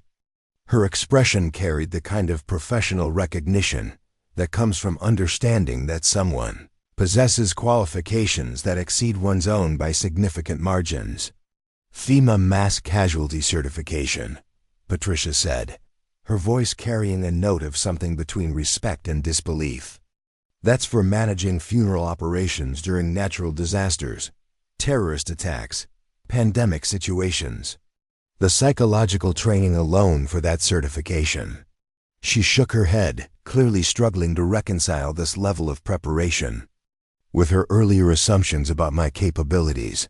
George Patterson, whose military funeral expertise had given him some familiarity with military mortuary operations, was staring at my credentials with the kind of recognition that comes from finally understanding the significance of details he had noticed but failed to interpret correctly. "Ma'am, mortuary affairs specialists at Dover are among the most highly trained death care professionals in the world," he said, his voice carrying newfound respect. "The technical requirements, the security clearances, the psychological evaluations required for that assignment. You're overqualified for civilian funeral work by any reasonable standard." The admission that I was overqualified rather than underqualified represented a complete reversal of their earlier assessment, but I wasn't finished demonstrating the extent of their miscalculation. From the final section of my wallet, I extracted documentation that would establish not just my technical qualifications, but the recognition those qualifications had earned from military and civilian authorities. Army Commendation Medal for Excellence in Mortuary Affairs Operations, I said, placing the citation on the table with the same methodical precision I had used for the other documents. Joint Service Achievement Medal for Innovation in Remains Processing Procedures, and Department of Defense Certificate of Appreciation for Service beyond the call of duty during mass casualty operations following the Kabul airport bombing. Kabul citation drew sharp intakes of breath from several funeral directors who recognized the significance of what I was describing. The airport bombing had resulted in mass casualties under chaotic conditions that challenged military mortuary specialists in ways that civilian funeral directors could barely imagine. The suggestion that I had not only participated in that operation, but earned recognition for exceptional performance provided context for capabilities they couldn't have anticipated. Margaret Whitmore was frantically examining each document, her earlier confidence in my inappropriateness for funeral work being systematically destroyed by evidence of qualifications that exceeded anything she had encountered in decades of professional practice. "The Kabul operation," she said, her voice barely audible. That was under enemy fire, wasn't it? Processing remains while under attack. 13 American service members, plus Afghan civilians and ISIS-K attackers whose remains required separate processing protocols. I confirmed, my voice maintaining the clinical precision that military training demands when discussing operational details. Positive identification under time constraints, with ongoing security threats and international diplomatic complications, requiring coordination with multiple agencies and foreign governments. The scope of complexity I was describing went far beyond anything civilian funeral directors encounter during their most challenging cases. Robert Chun was visibly struggling to comprehend operations that combined technical mortuary procedures with combat conditions, international relations, and diplomatic protocols that most funeral professionals never encounter. "You performed mortuary procedures under enemy fire," Robert said, a statement carrying disbelief that bordered on awe. "While coordinating with foreign governments and managing security threats, that's not funeral service as we understand it. That's military operations at the highest level of complexity." Dr. Masterson had been studying my certifications with the kind of professional attention that comes from finally understanding the scope of someone's qualifications. His expression suggested recognition that the woman he had dismissed as unqualified possessed training and experience that exceeded his own by orders of magnitude. "Staff Sergeant Rodriguez," Dr. Masterson said, his tone now carrying the formal respect that suggested he had adjusted his understanding of who he was addressing. "Your qualifications are extraordinary. I don't think any of us have encountered someone with this level of mortuary training and experience in civilian practice. The formal address using my military rank represented acknowledgement that their earlier treatment had been not just inappropriate, but professionally embarrassing. Linda Morrison was examining my credentials with the kind of careful attention that suggested she was trying to understand how she had so completely misjudged someone's qualifications. Sarah. Staff Sergeant Rodriguez, Linda corrected herself. I think we owe you a significant apology. We made assumptions about your background that were not just incorrect, but insulting given your actual qualifications and service record. But Joyce Hamilton had noticed something else about my documentation that added another dimension to their growing comprehension of their error. These certifications are all current, she observed, examining the dates on my various credentials. You've maintained your professional certifications even after leaving military service. This isn't historical experience. This is current professional capability. The observation that my qualifications were current, rather than outdated military experience, added weight to the evidence that I was not just qualified for civilian funeral work, but potentially more qualified than anyone in their association. Thomas Bradshaw was clearly struggling to process the implications of what they had discovered. "Ma'am, if you don't mind me asking," Thomas said carefully, "why didn't you mention any of this when you first applied for association membership? These credentials would have, well, they would have changed how we approached this entire conversation."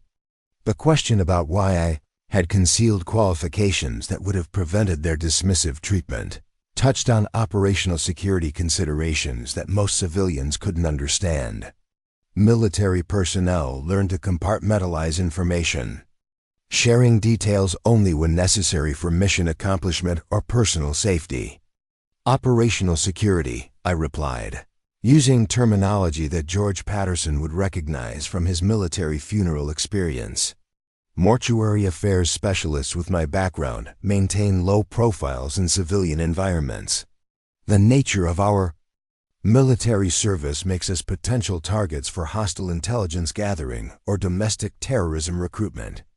The explanation that I had been maintaining operational security by concealing my military background provided context for their earlier observations about my behavior and bearing. Dr. Patricia Williams was clearly connecting details she had noticed, but failed to interpret correctly. That explains the situational awareness, the command presence, the way you evaluated the room, Patricia said, her voice carrying understanding that came from finally having context for observations that had puzzled her earlier. You weren't nervous about our professional standards. You were conducting security assessment of unfamiliar personnel in an uncontrolled environment. The realization that my apparent composure under their pressure had been the result of training designed for far more dangerous situations than civilian professional disagreements was clearly forcing them to reconsider everything they thought they had observed about my reactions and capabilities. The weight of recognition was settling over the conference room like smoke from a controlled demolition, obscuring everything these funeral directors thought they had understood about professional hierarchy and industry qualifications. Margaret Whitmore was holding my Dover certification with the kind of reverence usually reserved for handling historical artifacts, her fingers trembling slightly as she processed documentation that represented experience she couldn't have imagined when she'd first dismissed me as an overwhelmed inheritance recipient. Dover Air Force Base mortuary operations, Margaret repeated, her voice carrying the kind of awe that comes from suddenly understanding that you've been in the presence of someone whose professional credentials exceed your own by margins you couldn't have calculated. That's where America's heroes come home. The families, the media attention, the political scrutiny. Every case is under national observation. Dr. Harold Masterson had been comparing my certifications against his own mental catalog of funeral industry qualifications, and the comparison was clearly causing him considerable professional discomfort.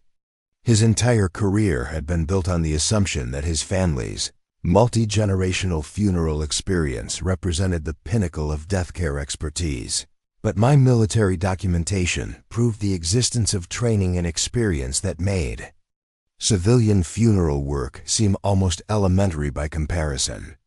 "Staff Sergeant Rodriguez," Dr. Masterson said, his voice now carrying the kind of formal respect that suggested he had completely recalibrated his understanding of our relative professional standing. "I need to ask you directly, why would someone with your level of qualifications and experience need to attend a new member orientation meeting? You could probably teach courses to most of us about advanced mortuary procedures."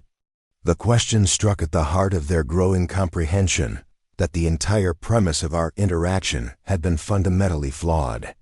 They had positioned themselves as experienced professionals educating an unqualified newcomer, when the reality was that I possessed training and experience that exceeded anything available through civilian funeral education programs. Their attempt to protect the industry from my incompetence had transformed into recognition that the industry might benefit from my expertise.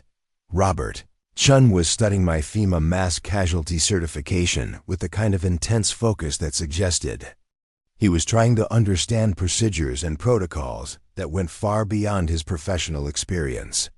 "Mass casualty incident management," he said slowly, his voice carrying new understanding of the scope of what I had been trained to handle. "That's for situations like airline crashes, building collapses, natural disasters. Events were civilian. Funeral directors would be completely overwhelmed by the scale and complexity." The acknowledgement that my training covered scenarios that would overwhelm civilian professionals represented another step in their growing recognition that their earlier assessment had been not just incorrect, but embarrassingly uninformed. Linda Morrison was examining my international repatriation certification with the kind of professional curiosity that comes from discovering capabilities you didn't know existed. "Diplomatic repatriation procedures," Linda observed, her voice carrying growing respect for qualifications she was only beginning to understand. "That means working with foreign governments, international law, cultural sensitivities across different societies. Most of us have never dealt with anything more complex than interstate transportation of remains." Thomas Bradshaw had been quietly processing the implications of my military service record, and his expression suggested that he was beginning to understand how their treatment of me might be perceived by people who understood what my credentials actually meant. "Ma'am, the veterans community is going to be very interested in how this situation developed," he said carefully. "Military mortuary specialists are held in extremely high regard by service members and their families.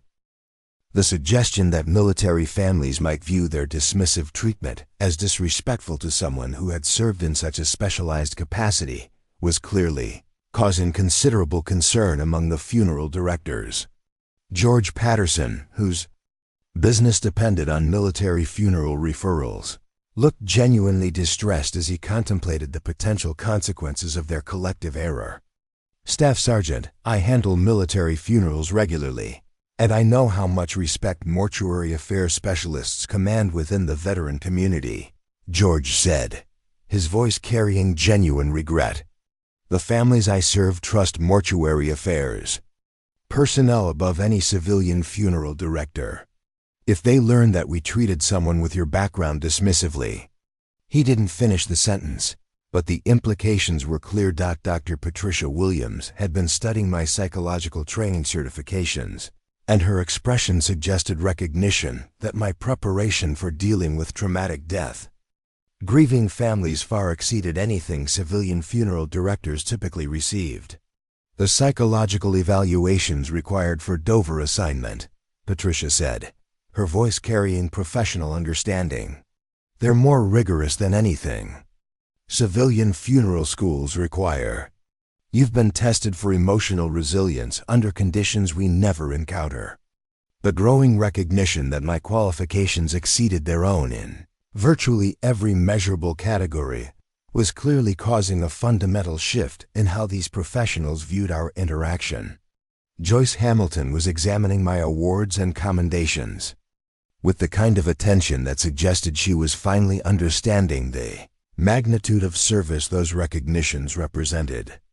Joint Service Achievement Medal for Innovation in Remains Processing, Joyce read from one of my citations. That means you developed new procedures that improved military mortuary operations. You weren't just performing existing protocols. You were advancing the field through original research and development. The revelation that I had contributed to advancing mortuary science, rather than simply learning existing procedures, added another dimension to their growing comprehension of how badly they had misjudged my capabilities. Margaret Whitmore was clearly struggling to reconcile the innovative military professional described in my awards with the overwhelmed civilian they had thought they were counseling. You developed new mortuary procedures that are now used throughout the military, Margaret said, her voice carrying something between admiration and disbelief. That level of expertise, that's not just professional competence, that's leadership in the field of death care at the highest levels. But the most significant recognition was beginning to dawn on Dr. Masterson as he processed the full scope of what my documentation revealed about my qualifications. His expression suggested that he was finally understanding not just that they had been wrong about my capabilities, but that their entire approach to evaluating my credentials had been fundamentally flawed. Staff Sergeant Rodriguez, Dr. Masterson said, his voice now carrying the kind of formal deference that suggested complete acknowledgement of superior qualifications. I need to be direct with you. Your training and experience exceed anything any of us have encountered in civilian practice. We're not qualified to evaluate your credentials because we don't have the background to understand what they represent. The admission that they lacked the qualifications to assess my qualifications represented a complete inversion of the power dynamic that had characterized our entire interaction. Robert Chun was clearly reaching similar conclusions as he contemplated the implications of what they had discovered. We've been treating you like a newcomer who needed our guidance, Robert said, his voice carrying the kind of embarrassed recognition that comes from understanding you've made a fundamental error in judgment. But the reality is that you could probably improve our operations if we were smart enough to listen to what you have to offer. Linda Morrison had apparently reached an even more uncomfortable conclusion about the viral social media attention their interaction had generated.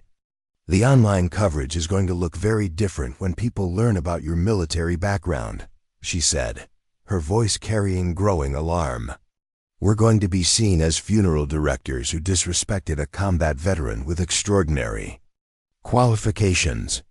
The transformation of their public relations crisis from local professionals help overwhelmed single mother to funeral directors disrespect decorated military mortuary specialist was clearly causing considerable distress among the association members. Thomas Bradshaw was frantically checking his phone to see whether the story had developed further since my credentials revelation. The military community is already paying attention to this story, Thomas reported with growing concern. If they learn that we dismiss someone with Dover experience without even investigating her background, that's going to be seen as fundamental disrespect to military service and sacrifice. George Patterson was clearly contemplating the specific impact this revelation might have on his military funeral business. Staff Sergeant, the families I serve are going to ask why I was part of a group that treated a mortuary affairs specialist dismissively, he said, his voice heavy with the implications. Military families trust mortuary affairs personnel above anyone else in death care. This is going to damage my credibility with the veteran community permanently. The cascade of professional consequences was becoming apparent as each funeral director contemplated how their treatment of me would be perceived by their various client communities. Joyce Hamilton was clearly thinking about the broader business implications of being associated with what was rapidly becoming seen as discrimination against a military veteran. The Chamber of Commerce, the local business associations, the civic Groups we all belong to, Joyce said, her voice carrying growing alarm. When they learn that we collectively dismissed someone with your qualifications and service record, it's going to reflect on all of our professional judgment and community standing. Dr. Patricia Williams had apparently discovered that the story was already being reframed in online discussions as veterans. Advocacy groups began sharing information about military mortuary affairs operations. There are posts explaining what Dover mortuary specialists do, Patricia reported with visible distress. People are learning about the complexity and importance of your military service while reading about how we treated you. The educational aspect of the viral coverage was transforming public perception of our interaction in real time. Margaret Whitmore was clearly struggling to process how quickly their position had shifted from protective professional intervention to public relations catastrophe with potential criminal implications. Sarah, Staff Sergeant Rodriguez, Margaret corrected herself again, her voice carrying the kind of careful formality that suggested she was still adjusting to the new power dynamic. I think we need to discuss how to address this situation appropriately. Clearly, we made serious errors in our assessment of your qualifications and our approach to this entire interaction. But before anyone could propose specific remedial actions, my phone buzzed with a text message that would add another layer of complexity to the rapidly evolving situation. The message was from Colonel Michael Harrison, my former commanding officer at Dover, who had apparently learned about the viral coverage through military social media networks. Rodriguez just saw the news coverage. Stand by for contact from DoD Public Affairs. Your service record is drawing attention from Pentagon Media Relations. They want to coordinate response with you directly. Pride of the Corps, Semper Fi. The text message from Colonel Harrison indicated that my situation had attracted attention from Department of Defense Public Affairs personnel, which meant that military leadership was taking interest in how a decorated mortuary affairs specialist was being treated in civilian employment. The involvement of Pentagon Media Relations suggested that this story had reached levels of visibility that could affect military-civilian relations and public perception of veteran transition issues. Dr. Masterson noticed that I was reading what appeared to be an official message, and his expression suggested growing concern about the potential scope of institutional attention this situation might attract. Staff Sergeant, is that military correspondence about this situation? He asked, his voice carrying the kind of careful respect that comes from understanding he might be dealing with something that exceeds local professional disagreements. Pentagon Public Affairs wants to coordinate media response, I replied, my voice maintaining the professional tone that suggested I was accustomed to dealing with high-level attention and institutional communications. My service record is generating interest from military leadership about veteran transition and civilian employment issues. The revelation that Pentagon officials were taking interest in our interaction sent visible shock waves through the assembled funeral directors. Margaret Whitmore looked genuinely pale as she contemplated the potential implications of having military public affairs personnel investigating their treatment of a decorated veteran. Pentagon involvement, Margaret said, her voice barely above a whisper. This isn't just a local professional disagreement anymore. This is a national story about veteran employment and civilian respect for military service. The Pentagon involvement transformed what had been a local professional disagreement into something approaching a national security communications matter. Within minutes of Colonel Harrison's text, my phone rang with a call from Major Jennifer Walsh, Department of Defense Public Affairs, whose crisp professional tone indicated she was accustomed to managing media situations that involved military personnel and civilian institutions. Staff Sergeant Rodriguez, this is Major Walsh from Pentagon Media Relations. We're tracking social media coverage of your situation in Pennsylvania. Your service record and the circumstances being reported have generated congressional interest.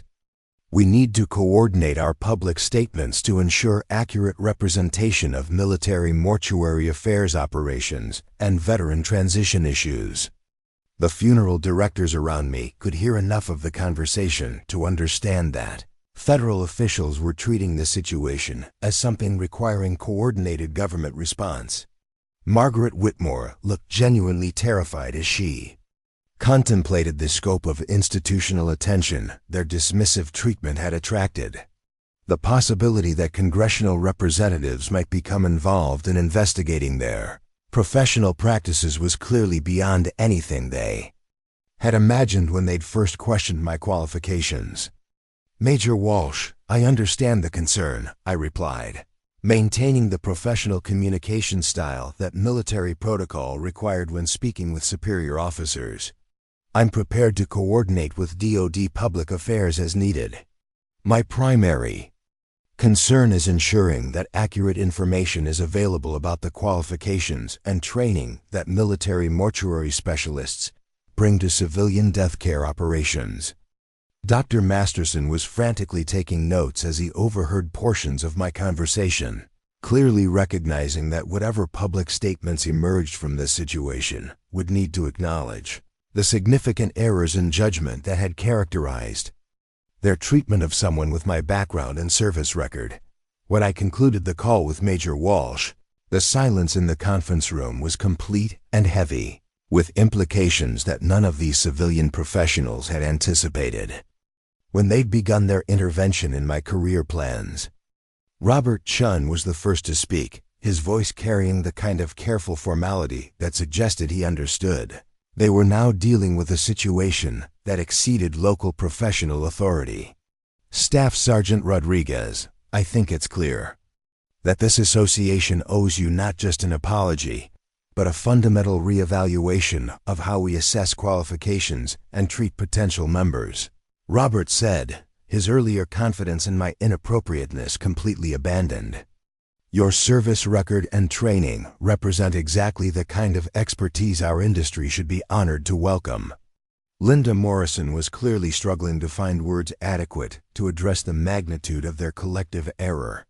"Ma'am, I don't think any of us have words to express how badly we misjudged this situation. We made assumptions that were not just incorrect, but insulting to your service and sacrifice. I'm personally embarrassed by my participation in this treatment, but I wasn't interested in their apologies or their embarrassment. What mattered was ensuring that this situation resulted in meaningful change rather than just public relations damage control."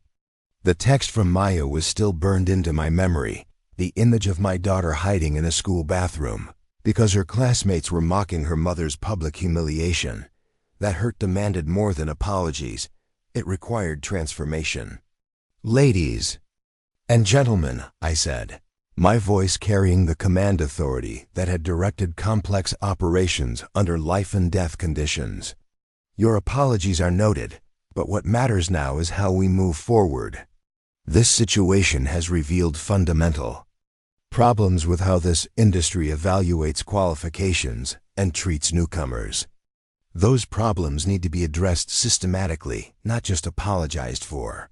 Thomas Bradshaw nodded with the kind of serious attention that suggested he understood that meaningful change would be required to address the institutional issues this incident had exposed.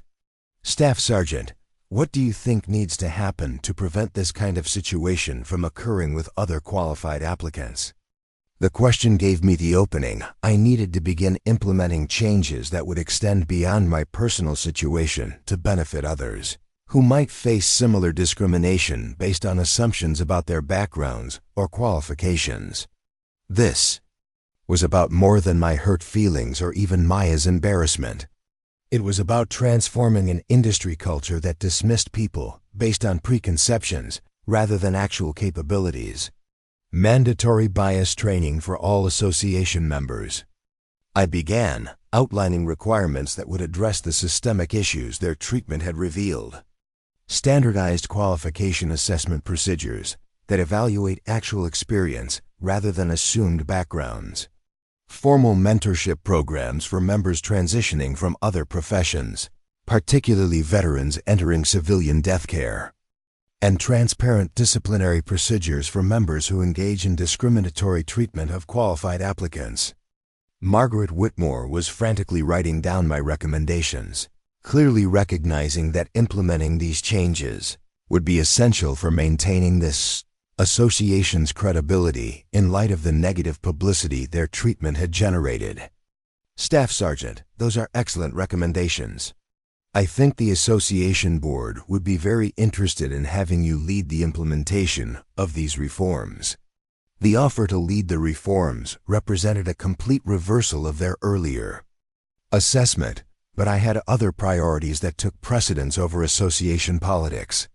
My phone buzzed with another text from Maya, this one carrying news that transformed my entire perspective on how this situation was developing. Mom, something amazing just happened. Mr. Peterson, our history teacher, told the class about military mortuary affairs after he saw the news coverage. He explained what you really do, what Dover means, what your service record represents. Kids who were making fun of you this morning are now asking if they can write reports about military funeral honors for their projects. You're not a meme anymore, you're a hero. The message from Maya indicated that the educational aspect of the media coverage was having exactly the impact I had hoped for. Instead of remaining a figure of ridicule, I was becoming an example of hidden expertise and unrecognized service that resonated with people who understood the value of looking beyond surface assumptions. 6 months later, I stood in the renovated Morningside Funeral Home watching a group of young mortuary science students from the Pennsylvania College of Technology tour our facilities as part of their field experience program. The building that had been cited for multiple violations now exceeded state standards in every category, thanks to renovations funded by a combination of VA, small business loans, and private donations from military families who had learned about my story. The students were particularly interested in the trauma response protocols I had developed based on my military experience. Procedures that other funeral homes throughout the region were now requesting training to implement. Dr. Patricia Williams, who had questioned my emotional preparedness for funeral work, was among the funeral directors attending my monthly workshop on advanced grief counseling techniques derived from military family support operations. Staff Sergeant Rodriguez, one of the students, asked during the tour, "Is it true that you processed remains under combat conditions? How did that experience prepare you for civilian funeral work?" The question gave me an opportunity to explain how military mortuary training translated to civilian applications in ways that traditional funeral education couldn't match. Military mortuary affairs teaches you to maintain dignity and respect for the deceased under the most challenging conditions imaginable, I replied. When you've provided funeral honors while receiving incoming fire, civilian funeral work feels manageable rather than overwhelming. Margaret Whitmore, who now served as my liaison with the State Funeral Directors Association, nodded approvingly as she observed the students' engagement with my presentation. Our working relationship had evolved from antagonistic dismissal to professional collaboration that benefited the entire regional funeral industry. Sarah's innovations in trauma response and family support have elevated the standard of care throughout our association, Margaret announced to the visiting students. Her military experience brought perspectives that none of us had considered, and our clients have benefited enormously from her expertise.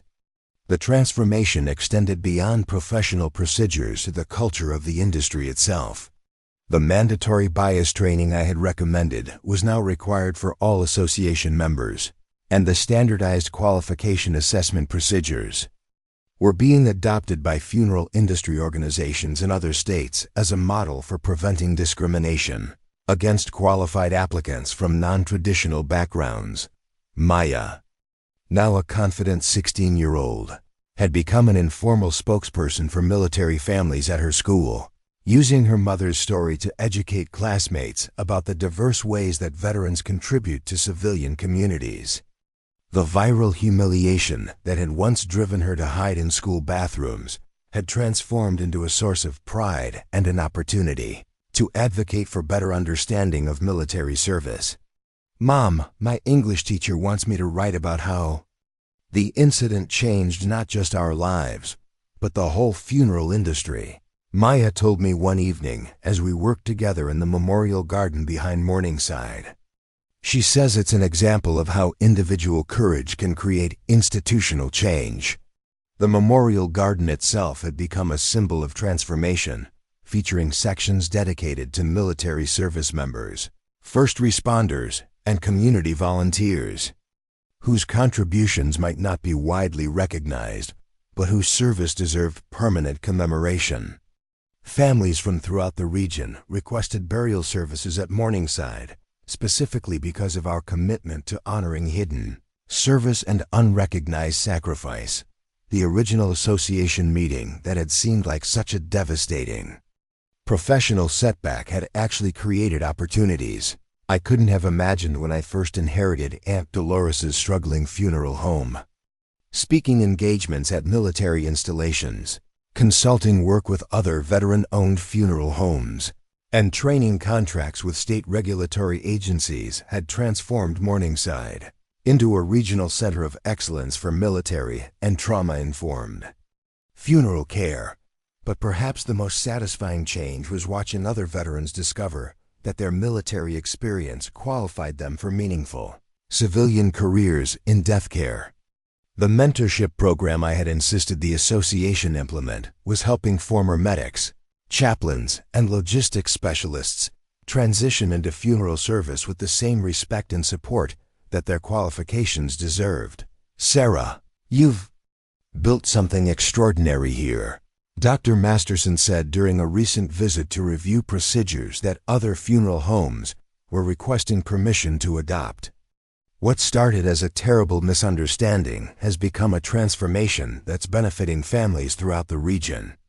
The acknowledgement from Dr. Masterson, who had once been so confident in my unsuitability for funeral work, represented more than personal vindication. It demonstrated that challenging assumptions about qualifications and capabilities could result in improvements that benefited everyone involved. As I reflect on that morning when I walked into a conference room expecting professional courtesy and instead encountered systematic dismissal, I'm reminded that our greatest strengths are often invisible to people who judge us by surface appearances. The funeral directors who questioned my qualifications couldn't see past their assumptions to recognize experience that exceeded their own, just as I couldn't initially see past their condescension to understand that they were operating from genuine concern for their industry standards. The difference was that my hidden qualifications were real and demonstrable, while their assumptions were based on incomplete information and unconscious bias.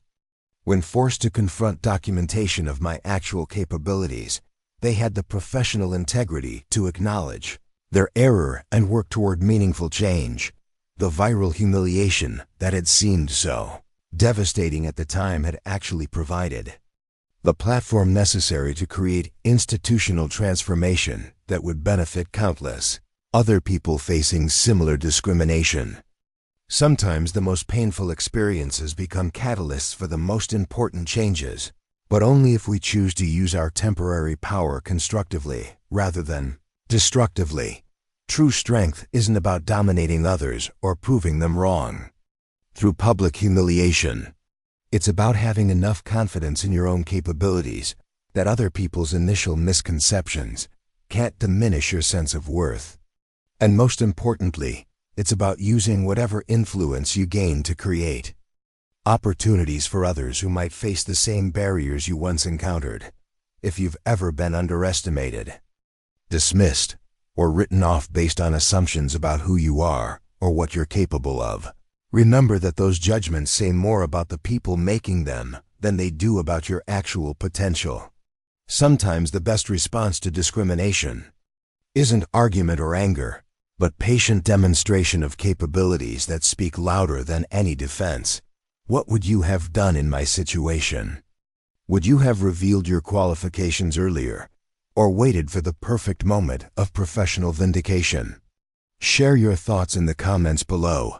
And if you enjoyed this story of hidden expertise and institutional transformation, please subscribe to our channel for more incredible stories of people who prove that first impressions aren't always right. Sometimes the most extraordinary capabilities are hidden in the most ordinary seeming people, waiting for the right moment to change everything. Preparing and narrating this type of story took us long efforts and hard work. So if you are enjoying the story, please consider subscribing to our channel.